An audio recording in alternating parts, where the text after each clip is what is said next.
Hello friends, दोस्तों स्वागत है आपका हमारे चैनल पर। आपकी फेवरेट सीरियल गुम में किसी के प्यार में फूटेगा अश्विनी का गुस्सा सही पर आने वाले एपिसोड में देखने को मिलेगा कि विराट की हालत बहुत ज़्यादा ख़राब है और डॉक्टर आकर सब सही को और पुलकित को बता देता है कि उनकी क्रिटिकल सिचुएशन है।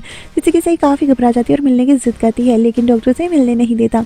और पुलकित को अब यहाँ पर सही कहती है कि मुझे जल्दी से जल्दी घर वालों को बताना होगा। तो घर पर शिवरात्रि की पूजा की तैयारी चल रही होती है और सभी विराट और सही के लिए ही बात कर रहे होते हैं, लेकिन निनाद और अश्विनी काफ़ी ज़्यादा टेंशन में होते हैं और काफ़ी घबराहट सी अश्विनी को हो रही होती है। लेकिन तभी वहाँ पर सही पहुँचती है और उसे देखकर सभी के सभी यहाँ पर एक के बाद एक ताने देते नजर आते हैं। लेकिन अश्विनी पूछती है कि आखिर हुआ क्या है, लेकिन वो उसे अपना मंगलसूत्र मांगती है।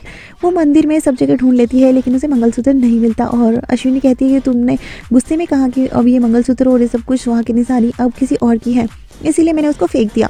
और सही देखती है विंडो में से कि जहाँ पर वो पेड़ पर लटका हुआ नजर आता है उसे मंगलसूत्र, और वहाँ पर वो नीचे से उतरकर पूरे मोहल्ले के सामने से अब पेड़ पर चढ़ती है और उतारती है उस मंगलसूत्र को काफ़ी मुश्किल से। जिसके बाद देखने को मिलता है कि घर वालों का तमाशा बन रहा होता है, जैसे कि भवानी काकू भड़कते नजर आती है। तो वहीं देखने को मिलेगा अश्विनी भड़कते हुए यहाँ पर सही को वापस घर के अंदर लेकर आती है और उसे बहुत बुरी तरह से उस पर गुस्सा होती है। और सही पर इसलिए गुस्सा होती है कि सही बता देती है कि विराट और श्रुति का कोई रिश्ता नहीं है, वो तो अपना फर्ज निभाने के लिए सब कुछ कर रहे थे। और अश्विनी इस बात पर भड़क जाती है कि उस सही के गलतफहमी की वजह से वो परिवार से दूर हुआ, सबसे दूर हुआ, आज उसकी हालत ऐसी है कि वो मर भी सकता है। और अब अश्विनी इस पर भड़कते नजर आती है और कहती है कि मुझसे दूर रहो। और देखने को मिलता है कि वो काफ़ी ज़्यादा गुस्सा होने वाली है।